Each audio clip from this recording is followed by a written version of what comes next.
Nous sommes maintenant au pied de la colonne de Roland. Lorsque nous regardons la tour de l'horloge, prenons à droite, passons le long du Grand Café et du Palais du Recteur et allons jusqu'à la cathédrale que nous voyons au fond. Mais comme vous le voyez, on arrive en fait par le côté de l'église où se trouve l'entrée des touristes. Mais nous vous proposons d'aller d'abord voir la façade principale. Que voyons-nous? Tout de suite, on remarque que le regard est attiré vers le haut. C'est là une des volontés de l'architecte.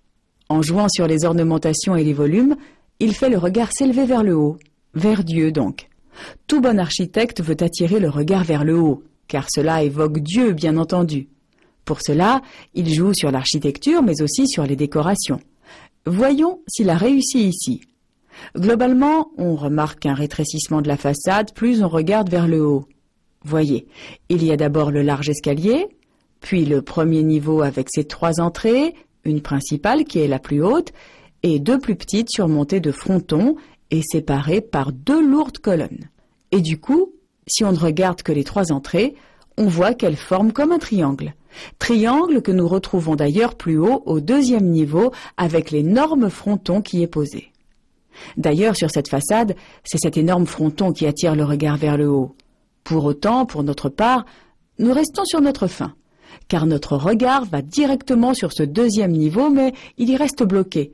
Il n'y a pas l'élan qu'on a dans certaines églises gothiques où suit un chemin vers le haut. C'est le cas d'autres églises baroques, mais où l'architecte sera meilleur qu'ici. Nous en verrons une autre un peu plus tard à l'église Saint-Ignace, car ici, tout est trop coupé. Regardez ces lourdes colonnes entre les portes d'entrée. Elles cassent leur triangle. Et puis surtout, la corniche qui sépare les 2 niveaux est bien trop forte et brutale. Regardez-la. Elle est trop ornementée aussi, et pour ces raisons, elle bloque le regard qui aurait pu partir du bas. Décalez-vous maintenant un peu sur le côté. Vous apercevrez alors le dôme qui s'élève sur un tambour, c'est-à-dire une base circulaire, très en hauteur. L'église a été conçue par l'architecte Andrea Buffalini en 1671, en pleine période baroque. Mais en réalité, l'histoire de l'église est beaucoup plus ancienne.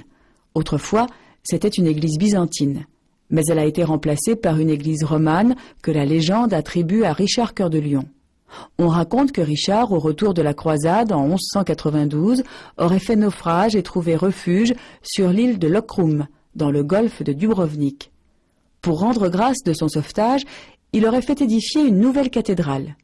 Toujours est-il que cette cathédrale a été détruite lors du grand tremblement de terre de 1667 et on a donc décidé de la reconstruire en style baroque cette fois.